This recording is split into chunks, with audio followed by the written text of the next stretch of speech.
Yo, what's up guys? It's your boy Shieldcoomer aka Sirigath, and today we're gonna be covering another one of these videos. On today's menu we're gonna be seeing a very sexy schmexy ruby life pools 20. Affixes are Fortified, Bolstering, Storming, Thundering, as you can see on the screen, just in case you can't, I'm telling you anyway.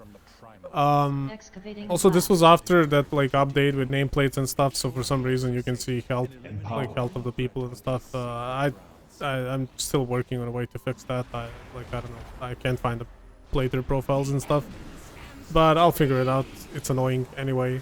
I kind of like it as well, but not really. I'm kind of 50-50 on it. Regardless, new build, guys. New build as 10.05 dropped.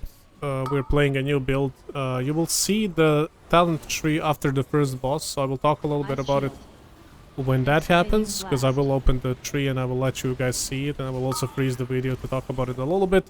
But to learn more about it and stuff, I will be covering all of that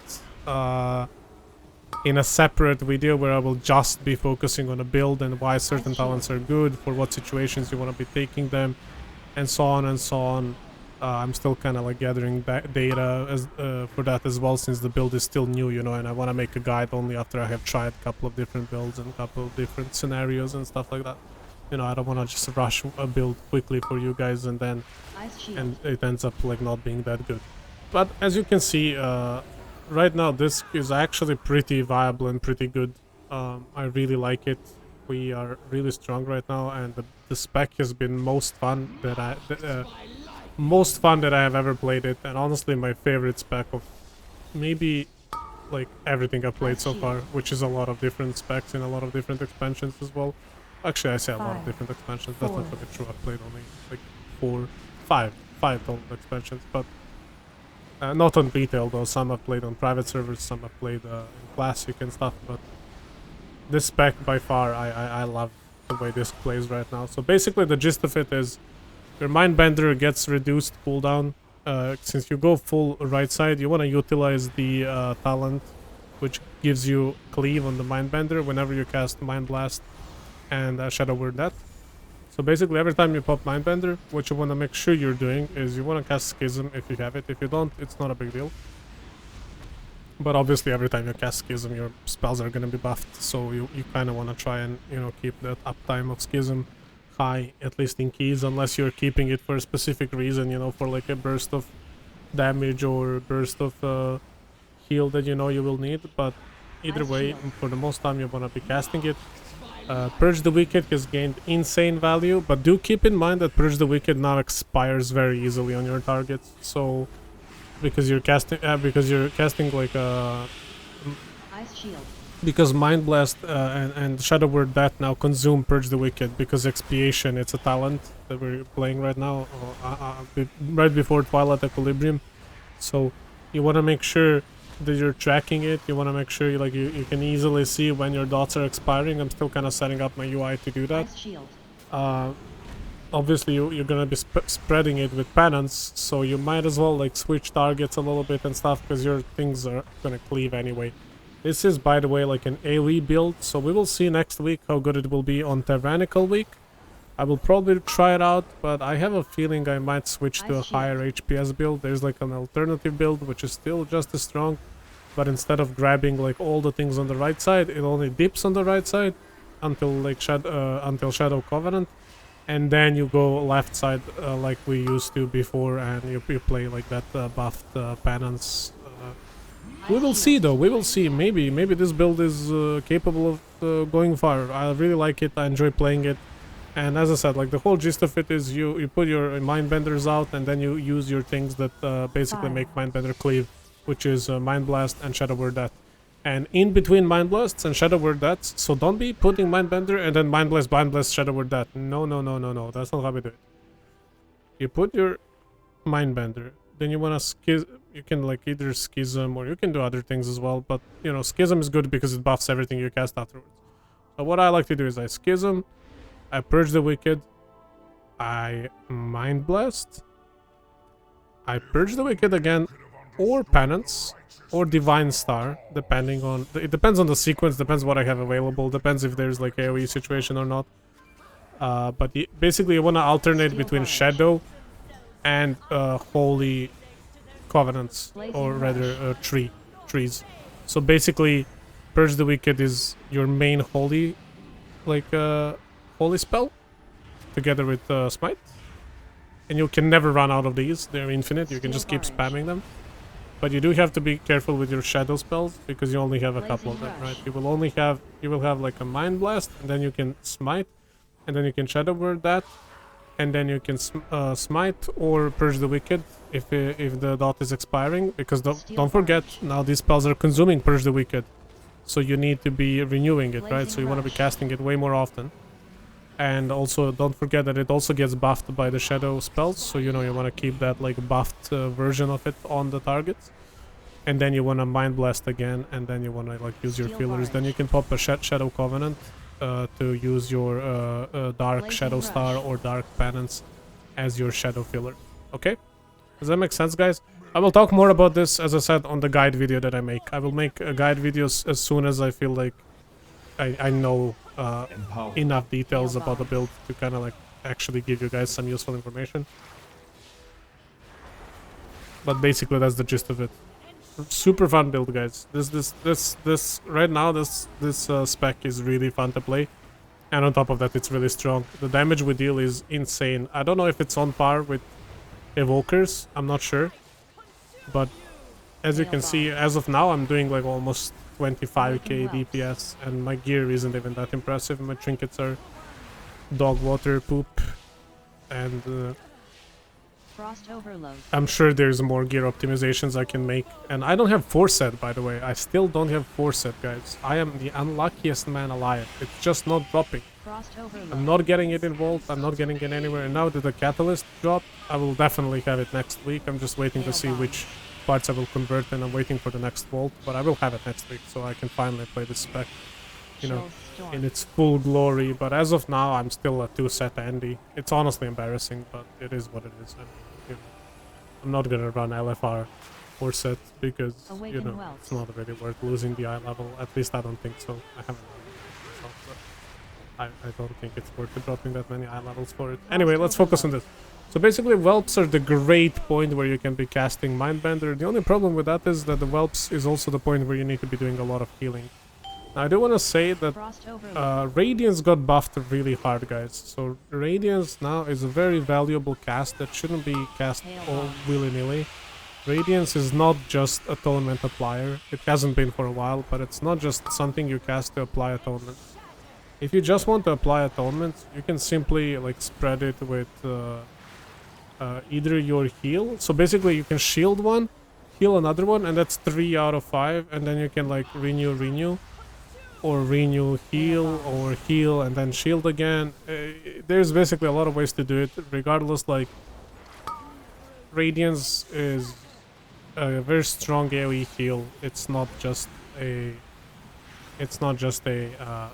like a Atonement spreader anymore. And here you guys will see my build.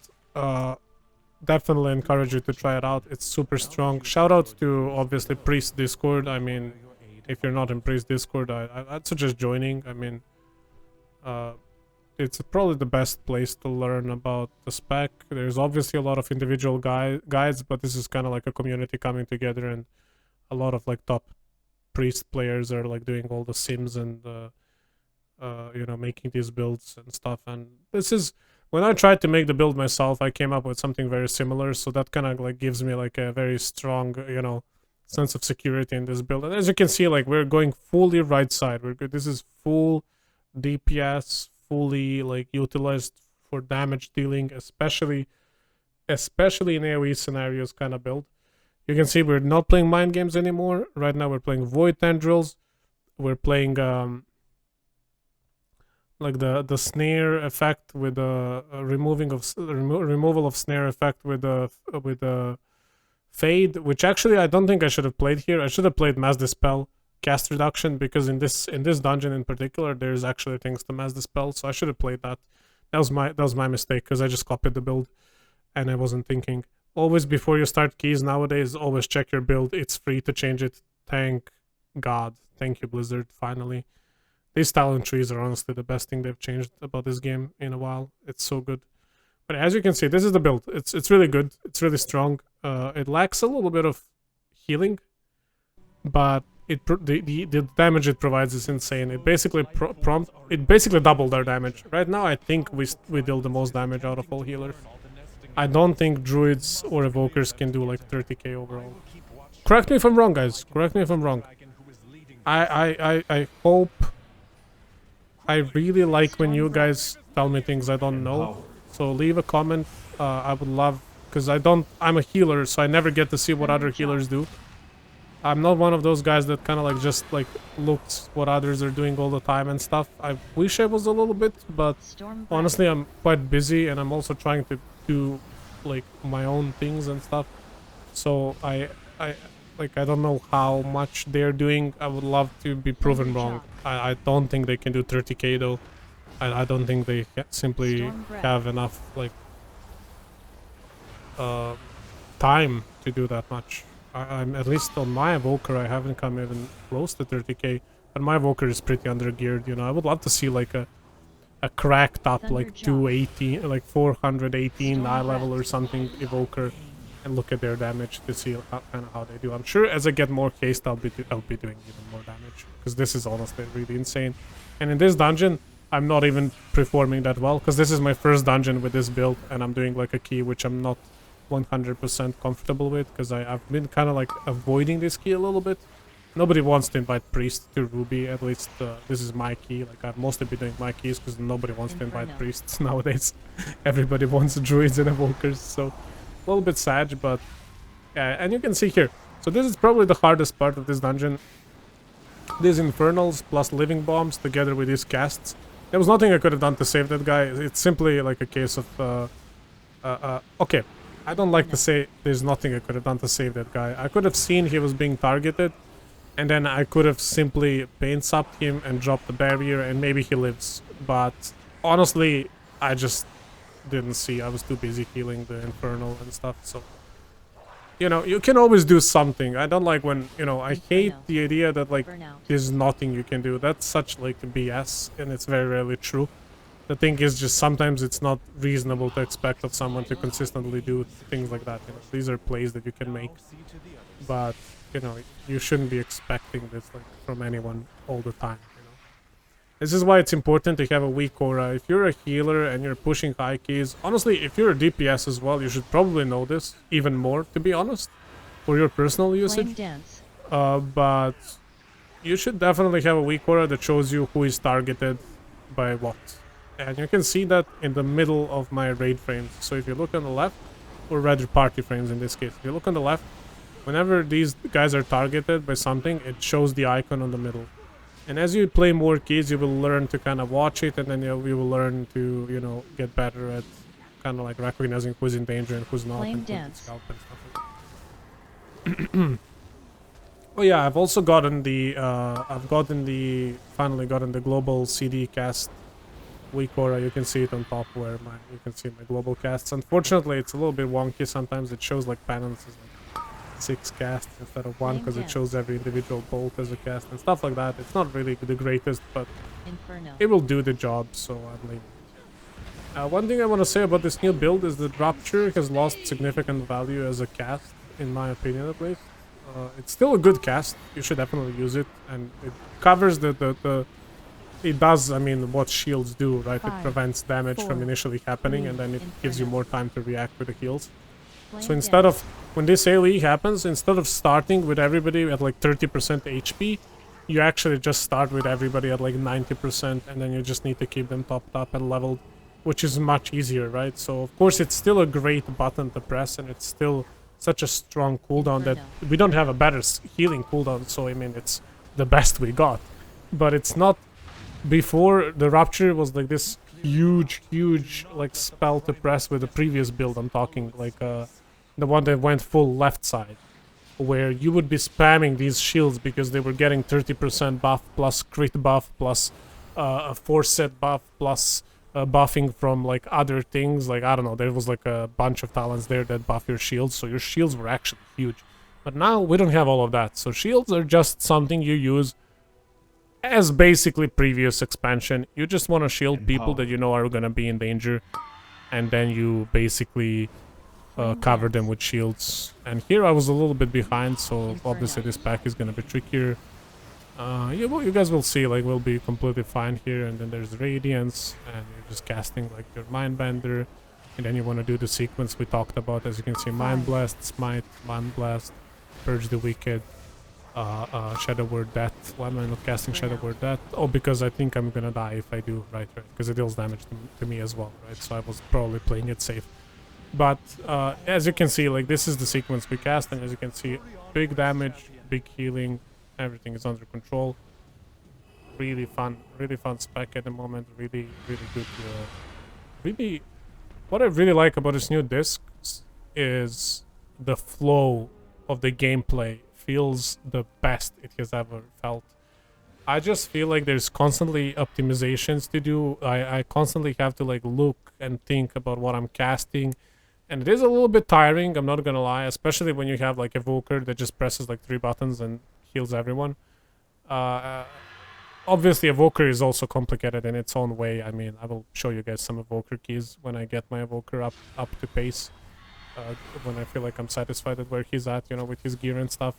But I mean, I'm almost my Evoker is almost the same keys as my Priest, which is ridiculous because he's like 20 eye levels below. That's how crazy Evoker is right now, guys. Evoker is insane. But that's not the point of this video. And here, I don't know who pulled, guys. It might have been me. Was I too close? I don't know. But if it was me, I mean, you know, my bad. Be careful. I think it was me, but I'm not sure. But yeah, we wiped here, so really there's nothing to say here. I mean, just don't pull the dragon, I guess. To be honest, like, Tank should have moved them all more to the right to give us more space, but I guess he probably assumed we're not, you know, blind and we see the dragon coming, but alas, that was not the case. So here we are. But yeah, this key still pretty timeable, you know, 2 bosses, some trash. You know, it's gonna be tight, but we will, I'm not gonna spoil, but spoiler alert, I don't post failed keys. I do want to try, you know, guys, what I've been thinking about, and let me know how you guys feel about this. I would be excited to do like a fails of the week compilation kind of thing, you know, where I'll just compile like failed keys, and obviously not the whole keys, just like show like why they failed, maybe show some ragers and like toxic people as well, just for fun, you know. I think it's funny. Stuff like that, you know, just something that's gonna be fun for you guys to watch. I want to do it. We'll see how it goes though. Not really sure how useful that will be, but I want to do it. As you can see here, yeah, Vampiric Embrace, guys, is a really good spell to cast now. Really recommend using it as much as possible. Obviously, it's the strongest when you're also using your power infusion and your Mindbender and stuff, right? When you're going into full DPS mode, so, you know, you cast Vampiric Embrace, you cast your Radiance, then you cast your Bender, Schism, Penance, Purge the Wicked, and then Mind Blast, Smite, Shadow Word Death, Purge the Wicked again, Mind Blast, Shadow Covenant, then you know, use your Star and Penance as shadow spells, and in between make sure you're using Purge the Wicked to get that bolster damage and stuff. We just have so many buttons to press now. It all comes down to like what you think you can press in that moment that will be the best. Obviously there is like an optimal sequence that I've kind of like explained already. You wanna, I'll talk about this more when I make a guide video. I wanna talk about the boss now. Here, you know, you wanna keep Tank topped up here and stuff. I should have done a little bit more healing there, but I also think he was moving, so I think he took like a little bit more damage because he wasn't like properly shield blocking or whatever these guys do nowadays. It's just that, you know, I'm not used to seeing the warriors even take damage, so Molten Boulder. You're kind of because I'm not blind, but and you know, just keeping everybody topped up, doing some Burnout. damage, and then making sure everybody is nice and healthy, jumping over fire, Molten boulder. gamer, dodging the boulder. We're chilling, we're chilling. Look at that, guys. Look at that. We're doing some damage, and we're also keeping everybody alive. Ritual of Pretty blaze good, binding. pretty good. Honestly, in boss fights like this, you can kind of see why Molten boulder. this does still have same Searing weaknesses blows. as we did before. You know, our burst healing isn't um Burnout. it's not really burst healing, it's more that like the fact that we don't have like that one button to press. Like when you take a Molten look at boulder. like evoker, right? Like evoker can have like a rewind or emerald, whatever it's called, the channeling thing where you Ritual of basically like blaze heal binding. everybody up. It reminds me of divine hymn a lot. Stuff like that, like they can just like top everybody up really Molten quickly. We boulder. don't really have that. We need to be prepared. So you Searing blows. need to be in front of the damage basically as a disciplined priest at all times. You need to be able to predict damage exactly when it's going to happen, which requires of players to have greater understanding of every spec they're playing with, together with the dungeon they're playing, and having like adequate weak auras and stuff like that. So just something to keep in mind. You know, we're still not in a spot, and we never will be. That's not what this spec is designed for. Well, I mean, I say we'll never will Lightning be. storm. Like with the current design, this isn't meant to do that. We're not spot healers. We're not top uppers. We're not, you know, resto shamans or resto druids or anything like that. We're simply a spec that deals a lot of damage and does very gradual healing with certain like four, with certain like spells that give two, you more bursty one. healing, but Lightning storm. it's still really good. It's just sometimes not good enough, basically. And here we just died because of like the affix, which is pretty embarrassing. And I actually made a mistake here. I should have taken this res and I declined it because I'm thinking there's no way they die to one ad, right? But then I kind of forgot that this is the one tricky ad. And also, I didn't realize that we have 3 battle reses available. But I'm kind of terrified of the last boss, to be honest, even though he got nerfed quite a lot. And it really will not be even an issue. But as I said, I made a mistake. I admit this was definitely an error. I should have taken the battle res there. And Tank would have been alive, and then we wouldn't be losing even more time. But it is what it is. I felt guilty about this a little bit. I realized my mistake as soon as Tank died. But yeah, it's just good. Here, because I feel guilty, I put the feast down. Lol. Classic. That's a classic.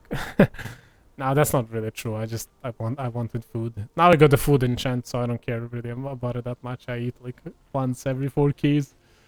That enchant is great, guys. I recommend you get it. Like, it's not even an enchant; it's an embellishment, like for food. It's expensive though. On my server, it's like 100k. So, you know, might wanna farm some gold for that. But it is definitely worth it. It's super good. Flash fire. Anyways, here you gotta be careful, right? There's gonna be heavy AoE damage here, and then also things need to be interrupted. Luckily, if this pack is handled properly, the only thing you really want to deal with is... Well, there isn't anything, really. This pack is free, as long as people interrupt. If people don't interrupt, somebody will die. It's as simple as this guy when he casts the Flame Rat, or whatever it's called. Flash like, he just fire. kind of... Flash fire. He just kind of like... zergs you down.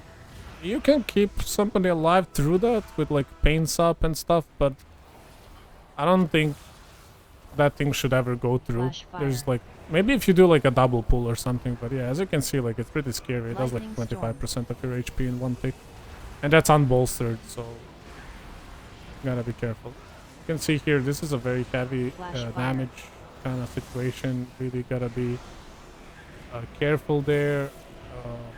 Don't forget. I'm not using barriers much, I'm not using paints up much. This is Flash something fire. I need to work on. Honestly, as I said, this was the first key I've Lightning done with this storm. new build, so I was mostly focusing on getting the most value out of like the new things that I've gotten. But as you can see here, this was a great utilization of barrier. I actually think we die there if I don't barrier, or get close to it at least. But yeah, very powerful spell, guys. Very powerful spell, power word barrier. One of the best spells in the game, in my opinion. As long as people are stacked, you get 40% DR on everyone. That's insane. And if you combine paints up with that, you get like pretty heavy DR on someone. I don't know if they stack additionally. Like, I don't think it's like 80% reduction with both of them. I think it's more like some sort of a multiplication stacking where they have a formula on how it works. I don't think DR works like addition, you know, with addition and stuff. But who knows? Blizzard is doing something with this thing. But yeah, this guy, Lightning storm. you know, just gotta kind of like watch for lightning storms. You need to make sure you have something for it. We're kind of getting like railed by these thunderclaps here because we're stacking a lot on it. Why we're doing that. It's a good habit to have to be stacked. It helps for a lot of killers, but this doesn't really care about it much. It only helps me with for the star. And here was like a clutch darkness. Honestly, this darkness has kind of saved us for the bolstered storm. That would be a lot of damage, and we would be in big danger. But this guy does a great job at recognizing that this is the good point of for the darkness, you know, to keep us through that lightning storm. And this is what I mean, guys. Sometimes, no matter how good of a player you are as a healer, you still need your teammates to do their job, especially as you push higher into the keys. Individual play comes to mind a lot. And here I was just checking if this guy has innervate, because I don't think he innervated me many times in the dungeon, but it is what it is, you know. People tend to forget about innervate, and they tend to forget about healers. Good tanks always watch healers' mana and stuff, but in higher keys, you can't really afford to be sitting and drinking much. You simply have to learn how to utilize your resources better, and you need to learn how to not get into situations where you need breaks for mana. You simply don't have time for that. A lot of keys are very tight, and you know, even assuming perfect execution, they're tight on time, but obviously in real world very rarely do things go perfectly. Like I've timed a lot of keys, especially in the last 2 seasons. I don't know if I've like a single push key that went flawlessly, you know, with like no deaths or no wipes and stuff. There's always something, right? Something goes wrong, somebody misses an interrupt and stuff like that. But it's all about being fast enough, right? And if you're fast enough, and if you deal enough damage, you can kind of like surpass these mistakes. Anyway, this boss, I mean, there's really not much to say here. Like, I think I should have had like Rupture for this point when everybody gets the fire. That's like one mistake I did. You gotta be very careful with Storm Slams need to be dispelled ASAP. And then you want to be very careful with the interrupts. You don't want to get interrupted. Luckily, as you can see, you can have this great weak aura. It also helps if you're on Discord with your buddies. Somebody can call it out for you if they don't mind. And then it's just about positioning, not taking the fire stacks. Honestly, after nerf, this boss is not that bad. I feel like I've done a decent job. You still need to do a lot of killing. Interrupting cloudburst. Quite a lot of healing, you know, for a 2-minute fight for this, but we did it. Winds of change. It was a good keep. I was really proud of this one. And yeah, there it is, guys. I just want to say thank you for watching. You know, feel free to like, subscribe, comment. You know, stick around. I'll be posting more Discipline Priest videos soon. This was only the first one, so not the optimal gameplay, but you guys will see the damage breakdowns later. They look much better. Thank you guys for watching. Much love. I hope I see you again, and hope you guys have a lovely day. Goodbye.